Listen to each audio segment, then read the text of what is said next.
बिस्मिल्लाहिर्रहमानिर्रहीम legal forum में आप सबको खुश आमदीद। Today our topic is Law of Limitation Act. In this video, we will discuss the main section of the Law of Limitation Act. The main portion of this Law of Limitation Act is the schedules in which the time is provided for the different suits, for different appeals, for different cases. So let's move towards our topic. First of all, we should know what is the limitation. There is the time prescribed for every suit, for every case, that within this time you should come to the court for seeking your remedy. If you come after that time, your suit is barred. You cannot get your right, you cannot get your remedy. If your rights are infringed, there is a time mentioned, prescribed in the schedule of the Law of Limitation Act, that if this thing has happened to you, the time for this remedy is 1 year, the time for this suit is 6 months, the time for this remedy is for 3 years. So if you come within that time, then your suit will be entertained, otherwise your suit will be dismissed. So let's move to the topic, that is Law of Limitation Act. You have right, your right has been established, your right has been infringed. So it does not mean that you come to the court whenever you want or whenever you desire. So you have to be vigilant, you have to come in the time, the prescribed time. The suits, time-barred suits, will not be entertained by the courts. The suits, for suppose there is a suit, and the time for the said suit is 3 years, and you are coming after 3 years. So your suit will be dismissed because it has now become the time-barred suit. So what is the scope of this Law of Limitation Act? That law favors those who remains vigilant, not the indolent. The person who is having rights infringed, so he should come to the court within the time, not after the time. So law favors always those who remains the vigilant, not the indolent. So Law of Limitation Act provides certainty, time period, and end of litigation. So there should be certainty that what is the time, what is the specific time for a specific suit, and there is a time period is mentioned also. Then there should be end of litigation, otherwise the litigation will go on for whole life. If there is no time period, mentioned, then the person who, whenever he wants, he will come to the court and he will start a case. So in this way there will be no end of the litigation. So there should be an end of litigation. Like if there is no time for the appeal, the time for the appeal is 30 days.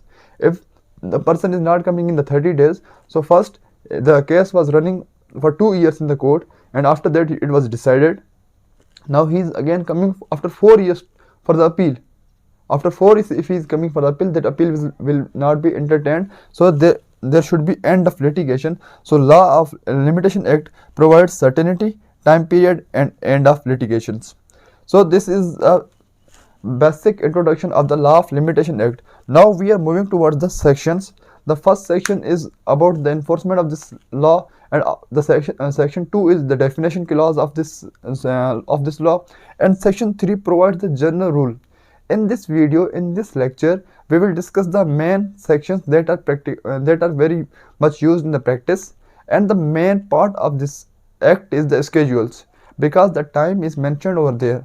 So you cannot memorize or you cannot cram those time periods mentioned in the schedules. So in practice, when you will go to the courts, then you can by practice you can memorize, something will be kept in your mind after the practice, or whenever you will need, you will go to the schedule, you will see the time, that what is the time period for this suit, for this case, for this appeal. So the first section is section 3. This is the general principle. That your suit will be dismissed if you are filing it after the time. Okay, for suppose there is appeal. Appeal is, you have to file an appeal in 30 days. If you are coming on the 31st day, your appeal will not be entertained. By the court. So this is the general principle that is provided by the Law of Limitation Act, that you should file an application, an appeal, a suit within the specific time. The section 4 says about now there are exceptions. this is a general principle. Okay, with this you have to read section 9. Section 3 and section 9 should be read together. Continuous running of time. Continuous running of time. Once a time starts, it cannot be stopped, but under some exceptions. The time, for suppose now the case has been decided, now the time for the appeal has been started, now it will not be stopped. It will not be stopped, but there are some conditions, but there are some exceptions on which the time can be extended or your time barred suit can be entertained. What are those exceptions? These exceptions are for for bona fide litigants. These exceptions are for the bona fide litigants. So section 4 decides the court closes when on the if the appeal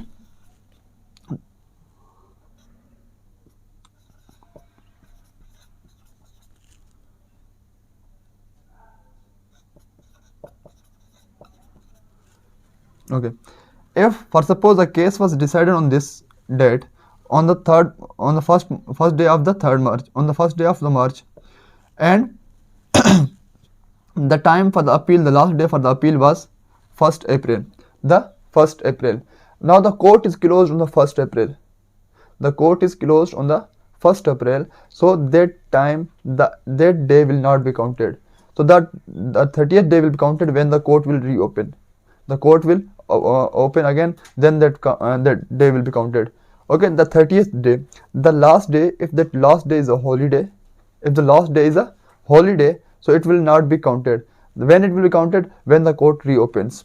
So this is also provided in the General Clauses Act, I think section 14. Section 14 also discusses about this, that when the court is closed, and it is the last day for filing an application, an appeal or any suit, then that day will be not counted. That day will be not counted. That day will be counted when the court will reopen. Section 5 deals about the application for condonation of delay. Extension of the time. The time will be extended. If the applicant comes to the court and he says that there was sufficient cause that I cannot come to the court, that's why I am delayed, that's why I cannot file a suit. If he satisfies the court may, it is a discretionary power of the court. It is not the absolute or not mandatory on the court to grant this application, but it is the court's, if the court thinks fit, if the court is satisfied, yes, this delay was reasonable, so the court will allow that application. Otherwise, the court will not allow that application. So this is the power of the court. The words used in the section that the court may. If the words would have been used, the court shall, then it was mandatory. But here the words are used, the court may. So it is optional for the court. If the court is satisfied, then the court will issue or will grant the application. So this is the power of the court or discretionary power of the court. But the condition is that the applicant should satisfy the court that yes, there was a reasonable delay, that he cannot come, he was outside, he was somewhere else, he was in other territory. So we will discuss also these things in the coming sections. Section 6 is about the legal disability. The person has become insane or the person is minor. So if the person has become insane for any reason, so what will happen? So we will wait. Okay, for suppose against a minor a crime has been committed, then so minor cannot go to the court, so file a case. So when he will reach the age of majority, then the time will start. For suppose there is 3 years limitation. Okay, 3 years limitation for any case, for any suit. So the person has become the legal person is a legally disabled person. So what will happen when for suppose he is a minor, 18 years less than 18 years old, when he becomes 18 years old, so when he becomes 18 years old, from that day we will start counting that 3 years limitation, 3 years period. Okay, for suppose a person has become insane, and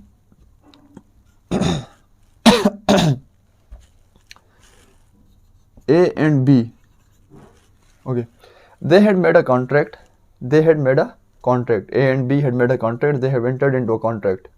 So A has taken all the money from the B. A has taken all the money from the B. Now B has left with nothing. B has become insolvent. B has become insolvent. So now the B has 3 years time. This is a suppose. Okay, this is not the exact time. This is just a presumption. The B has now 3 years time to file a suit within the court, but B has waited 6 months that A will give the money back to the B, but A is not giving money to the B. Now B has become insane because he lost everything, and he was being hit by every creditor that you pay back our money. So B become insane after 6 months. Now the first 6 months will be counted, and the age, that period of that big insanity, that legal disability will not be counted. When he becomes sane again, then from that the left 2 years and 6 months will be counted from that day when that legal disability stops. So the main point is, when you are legally disabled, so that period will not counted. The period will be counted when that legal disability ceased. Okay, when that legal disability becomes to an end, then that count will be counted for the time will be counted for the limitation. Okay, the subsection 2 of this says, if the legal disability is continued up to the death, and his legal representative can file suit on his behalf. Okay, if the legal representatives are also insane, or they are also suffering from the legal disability, then the sections legal heirs of that other person, legal representative of other person, will follow that same steps. Okay, first that the original person, first that B, after that B's representatives. If B's representatives are also insane, are also suffering from the legal disability, then from B's representatives to the more representatives, they will follow the steps of these. Okay, for suppose the representative of B is C. After the death of B, C will file the suit. Okay, if C is again the suffering from the legal disability, so his representative will file the suit. Okay, so if that his legal disability continues till death, then after death his legal representative will file an application or file a suit. So this was all about the section 6. There are 3 subsections in this. Okay, the first section is if the person is legally disabled. So when he will become able, okay, legally able, then the time will start. Okay, the section 2 says, if the legal disability continues till death, the legal representative will file a suit. Okay, the section 3 says, if B and C both are insane till their death, okay, the original and the representative both are insane or both are legally disabled, then we will wait for the death of C. If before death of C he becomes sane, then the limitation will start. If not, then again C's representative will file a suit. Section 9 we have discussed about it. Okay, now we will discuss about the commutation of the time, that how we will commute the time. Like we were commuting the time in session 4, that if we are commuting the time from 1 to 4, okay, from 1/3 to 22 to 1/4/2022. So here the time period was 1 month. So in this further coming sessions, we will discuss about the commutation of the time, that how the time will commuted. If the person was busy in the legal proceedings of other case or in the other jurisdiction, and he was bona fide, if the person was outside the country, if the case was appealed, if the case was challenged, if the execution was challenged, so what will happen? So we will discuss that thing in the next coming video. So we are just discussing the main topics or main sections of this limitation act. I again repeat that the main or the basic or the most important thing in the limitation act is the schedule, in which the time is provided. You will see that when we will be in the practice. So it is not necessary to memorize these things now. It will be necessary. It will it is not necessary to memorize these things now. These things will come when you will be in the practicing, when you will be using these things. So you, for your understanding, you can go to the schedule, so you can see the times of different appeals, different suits and different applications. Thank you all. Allah Hafiz. Take care of yourselves.